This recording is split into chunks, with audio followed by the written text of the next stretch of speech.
श्री सद्गुरुदेव भगवान की जय। हृदय में स्थित परमात्मा राम की जय। आज का बड़ा सुंदर प्रसंग है कि अंतःकरण निर्मल क्यों नहीं होता है।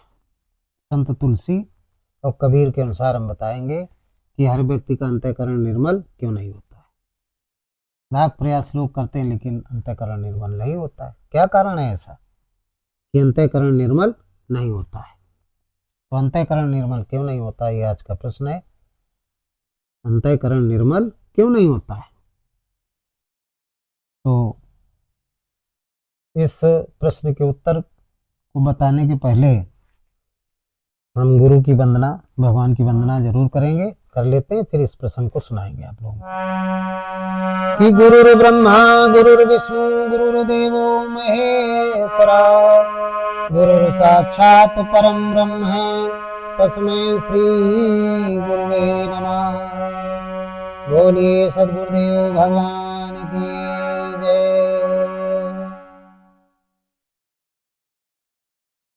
देखिए, इस बात को हमारे शास्त्रों में तमाम जिज्ञासु भक्तों ने पूछा अपने अपने गुरुओं से कि अंतःकरण निर्मल क्यों नहीं होता है। ये बात मुनि भरद्वाज जी ने पूछा याज्ञवल्क्य जी से। तो पूछा कि गुरु जी बताएं कि अंतःकरण निर्मल क्यों नहीं होता। व्यक्ति प्रयास भी करता है लेकिन नहीं होता। चौपाई के माध्यम से गोस्वामी जी ने लिखा कि संत कहां असनीत प्रभु श्रुति पुराण मुनि गाओ। संत कहां असनीत प्रभु श्रुति पुराण मुनि गाओ, और होए न विमल विवेक और गुरु सन किए दुराओ। तो वाल्मीकि याज्ञवल्क्य जी भरद्वाज जी से कहने लगे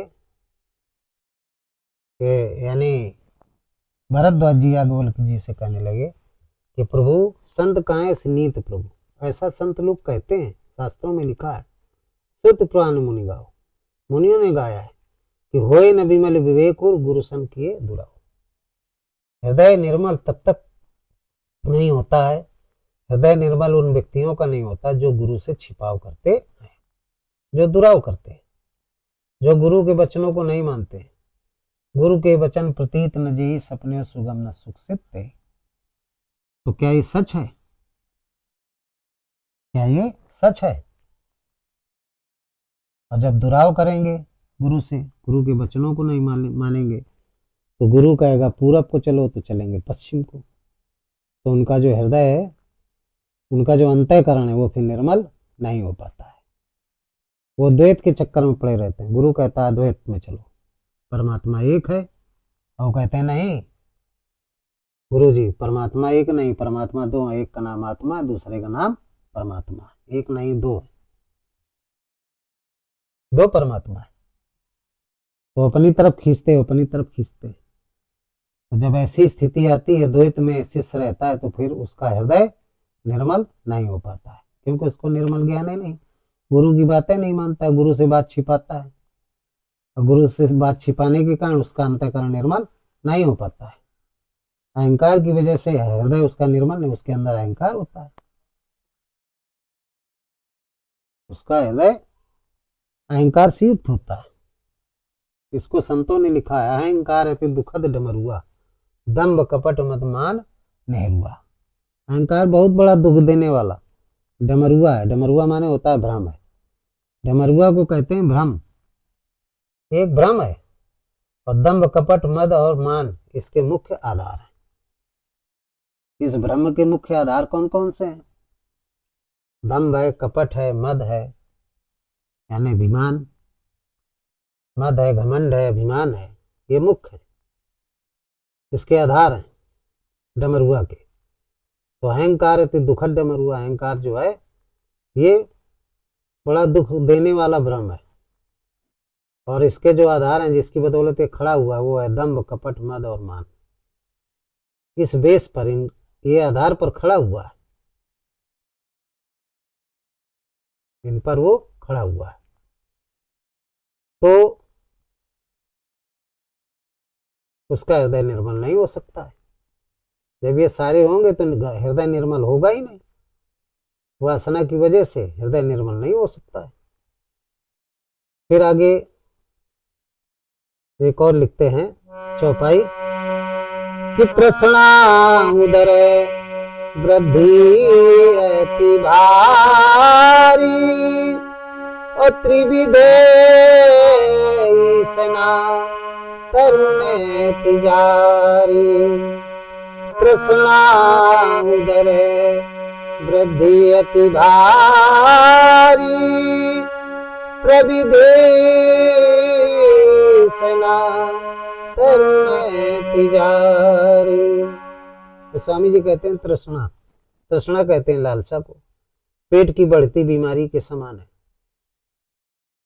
खाने वाला व्यक्ति हो, उसकी तृष्णा बनी रहे, बराबर भूख बनी रहे, बहुत ज्यादा खाए, खाता रहे दिन रात, तो पेट का मरीज बन जाएगा। तो तृष्णा उदर वृद्धि अति भारी, तृष्णा की अत्यधिक वृद्धि पेट की बीमारी का कारण होती है। त्रिविध ईसना तरुण तिजारी, और 3 प्रकार की इच्छाएं, ईसना माने इच्छाएं, ये जब हो जाएं, जैसे धन की इच्छा, पुत्र की इच्छा और स्त्री की इच्छा, ये 3 इच्छाएं, ये सब तीव्र आग की तरह होती है जो मनुष्य को जला देती है। तृष्णा त्रिविध ईसना तरुण तिजारी। उसी प्रकार जिस प्रकार तेज भूख लगी हो और व्यक्ति खाता ही चला जाए, खाता ही चला जाए, तो बीमारी बना देता है। इसी प्रकार की 3 प्रकार की इच्छाएं यदि जागृत हो गई, पुत्र की इच्छा, धन की इच्छा, स्त्री की इच्छा, तो फिर उस मनुष्य को जलाकर लाख कर देगी, राख हो जाएगा। यानी मनुष्य के हृदय अंतःकरण को मलिन कर देता है, अंतःकरण हो जाता है गंदा, गंदा बना रहता है इनके कारण। संत कबीर कहते हैं, दोनों संत बताते हैं कि हृदय में निर्मल ज्ञान इसलिए नहीं होता है क्योंकि व्यक्ति माया मोह अहंकार पाखंड वासनाओं में लिप्त रहता है पूरे जीवन पर्यंत।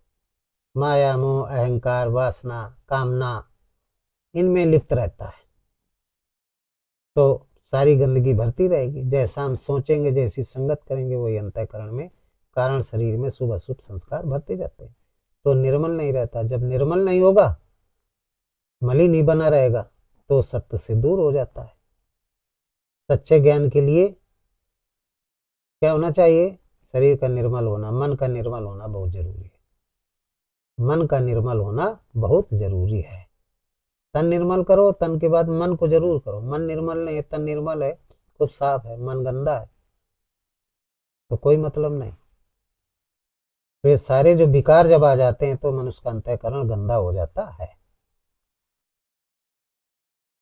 संत कबीर ने एक साखी में लिखा है कि धोबी कपड़ा धोए मैल निकाले खोले, मन का मैल न धो सके तो कैसे पाए मोल। कहते हैं कि धोबी कपड़ा धोए मैल निकाले खोल। जिस तरह धोबी कपड़े का मैल धोता है, पर मन का मैल नहीं धो सकता। कपड़े का मैल तो धोबी धो सकता है, लेकिन मैल निकाले खोल, और मन का मैल न धो सके कैसे पाए मोल। तो मन का मैल नहीं धो पाता है, तन का मैल धो लेता है, और जब मन का मैल नहीं धो पाता तो मन उसका शुद्ध नहीं हो पाता है। अहंकार लालच ही मन के मैल हैं, ये सब भरे रहते हैं, तो अंतःकरण हो जाता है गंदा। इन्हीं के कारण अंतःकरण शुद्ध नहीं हो पाता, साफ नहीं हो पाता, अंतःकरण गंदा रहता है। हमारा मन और हमारी इंद्रियां जब संसार में लिप्त हो जाती है तो अंतःकरण गंदा हो जाता है। जैसा हम देखेंगे, जैसा सुनेंगे, वही अंतःकरण में इकट्ठा होता जाएगा, तो अंतःकरण हमारा गंदा होता जाएगा। जब हम गंदगी में जाएंगे तभी तो अंतःकरण, तभी तो हम गंदे होंगे, और जब हम गंदगी में नहीं जाएंगे तो हम कैसे गंदे हो सकते हैं? हम गंदे होंगे नहीं। जैसी संगत करेंगे वैसा असर पड़ेगा।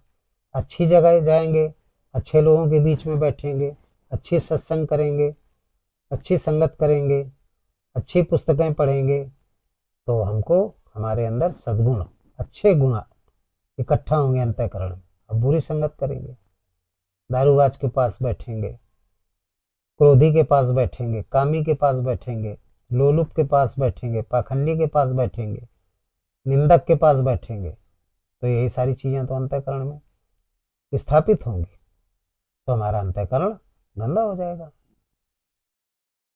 इसीलिए अंतःकरण निर्मल नहीं होता है। निर्मल हो तो कैसे हो? हमारी आहार और विहार बहुत अच्छा होना चाहिए। हर व्यक्ति का सुंदर आहार होना चाहिए, और विहार माने संगत, संगत सुंदर होनी चाहिए। अपना स्वाध्याय करो, धार्मिक स्वाध्याय करो, धार्मिक चीजों को सुनो, कथाएं सुनो, सत्संग सुनो। बाहरी चीजों को अंतःकरण में आने ही न दो, तो गंदा ही नहीं होगा।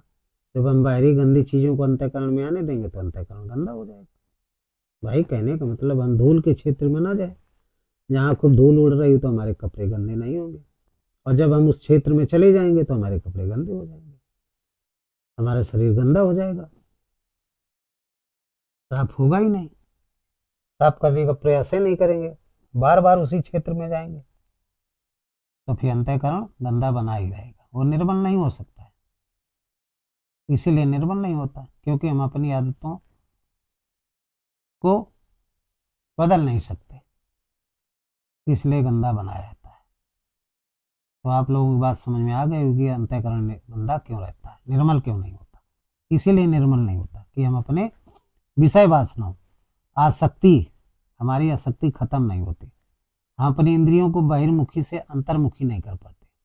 जब मन सहित इंद्रियों हमारी अंतर्मुखी से बहिर्मुखी हो जाती है, संसार में लिप्त हो जाती है, तो हमारा अंतःकरण निर्मल नहीं हो पाता है, गंदा ही बना रहता है। तो निर्मल करने के लिए हमें अपनी मन सहित इंद्रियों को का निरोध करना पड़ेगा, संयम करना पड़ेगा, संसार से हटा करके भगवान के चरणों में लगाना पड़ेगा, तो हमारा अंतःकरण निर्मल हो जाएगा। तो आप लोगों की बात समझ में आ गई होगी। इन्हीं शब्दों के साथ इस सत्संग को हम समाप्त करते हैं। बोलिए सद्गुरुदेव भगवान की जय।